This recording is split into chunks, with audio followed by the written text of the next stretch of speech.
Hi, this is the second part of lecture number 1. We're going to start with the state of the vocal folds. The vocal folds are housed in the glottis, and when the glottis is open, that's when you're breathing.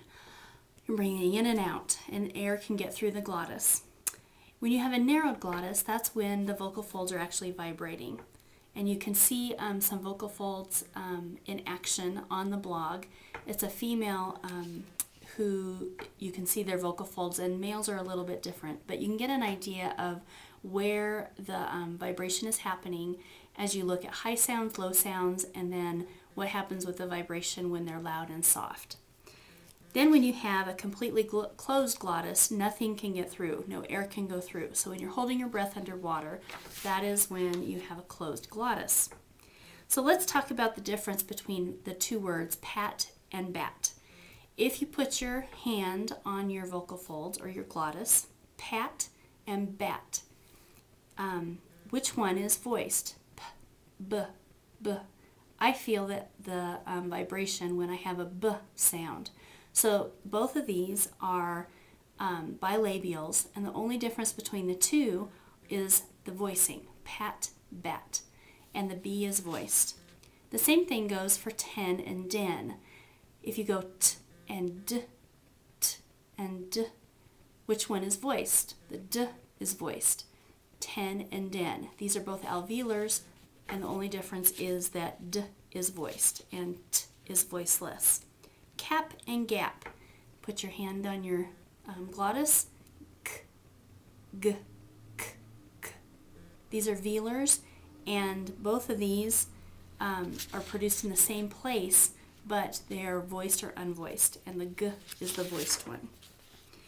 You can actually see the state of the glottis, or the velum, sorry, when it's closed, and then all the air comes out the oral cavity, or when it's open or lowered, you can actually get air that comes out of your nasal passage. So now we're going to look at sounds that are oral sounds versus nasal sounds. So the difference between ban and bad is they have an n and a d. If you put your finger under your nose, you can actually feel the air coming out. N, m, or n. You can feel air coming out of your nose. That means your velum is open or lowered, and air is coming out of your nose.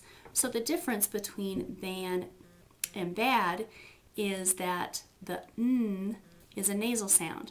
Actually, if you have a hard time feeling it, you can put a small mirror under your nose, and the mirror will fog up when you have a nasal sound. Ban, bad, bad, all the air is coming out of your oral cavity. Meek and peak, same thing. You have an m, which is a bilabial, and p, which is a bilabial, but one is made, the voicing is different, of course, but one is a nasal sound and one is an oral sound. Which one is the nasal sound? The M is. So we have the same thing with rang and rag. Ng is a hard sound to kind of do and imitate just in isolation, but ng, you actually have your tongue up, but the velum is open. So ng is one of our sounds in the English language. Rang and rag. The difference is ng is a nasal sound. Now we go to the place of articulation, and we have active articulators and passive articulators. Excuse me. In this picture, we have all of the passive articulators on the top. The upper lip, upper teeth, alveolar ridge, behind the alveolar ridge, which is your hard palate, more of your palate, and your velum.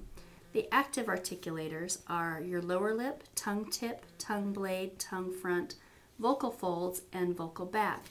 You actually determine the place of articulation by the passive articulators. So we have, I'm going to go through these slides a little quicker. Place of articulation, let's go to p, b, m. Those are all bilabials. Both lips are involved. If you go to t, d, n, s, z, r, l, those are all alveolars.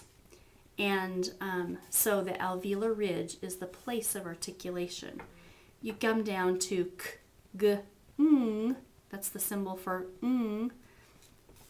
Where are they? They're actually back against the velum or the hard palate.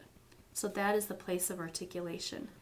W is different, and f and v are different. I'm going to let you try and figure those two out on your own. The next one is the manner of articulation, which is a vertical relationship. The place of articulation is the horizontal. There's actually a cut almost in the articulators. The top ones are the passive and the bottom ones are the active. The manner of articulation is a vertical relationship. Now, when you get to the manner of articulation, there's close approximations and open approximations. Liquids, glides, and vowels are all open approximations. If you think about the close approximation stops, you actually have a stop of air and your articulators touch.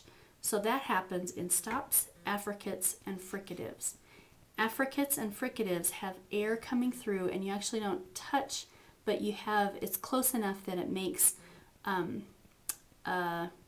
like a rush of air through that. So when you go j and ch, you almost touch, but it forces the air to go through a very small place. Fricatives are the same.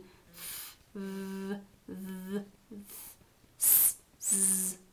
So you do have some touching, but it's going through a very small area and it's making a fricative sound. To fully describe a consonant, you have the 4 areas that we've been talking about.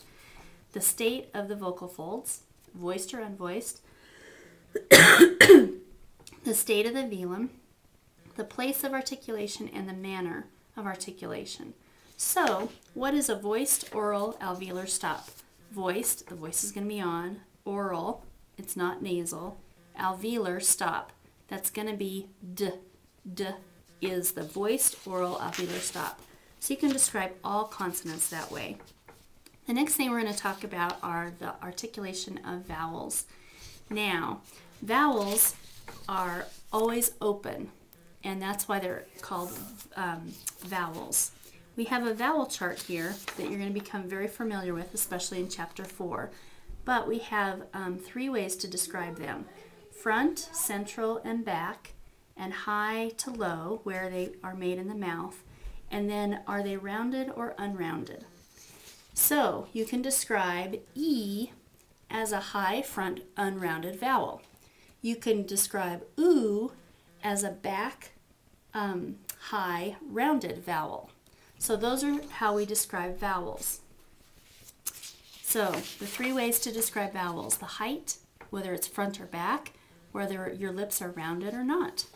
So a high front unrounded vowel, we already talked about, is E. Look how far your lips spread when you say E. E. So it's definitely not a rounded vowel. The next thing we're going to talk about is syllables. There are a couple ways to determine if there is a syllable. The one that I really like is whether there's a vowel involved in the syllable. Every syllable has a vowel. So if you put your hand under your chin, every time you open your mouth, your jaw is going to drop because of the vowel. So if you have hippo, that's 2 syllables because I open my mouth twice. And then there's stress. So when you have hippo, which one is the stressed syllable? The first one is. So consonants versus vowels. We have a few that kind of fit into both categories. Glides they act like consonants and they act like vowels. So those are actually consonants, but they do act like vowels. Then I've put several sheets in here for you to practice, and then it also will go along with your homework that's due. Thank you very much.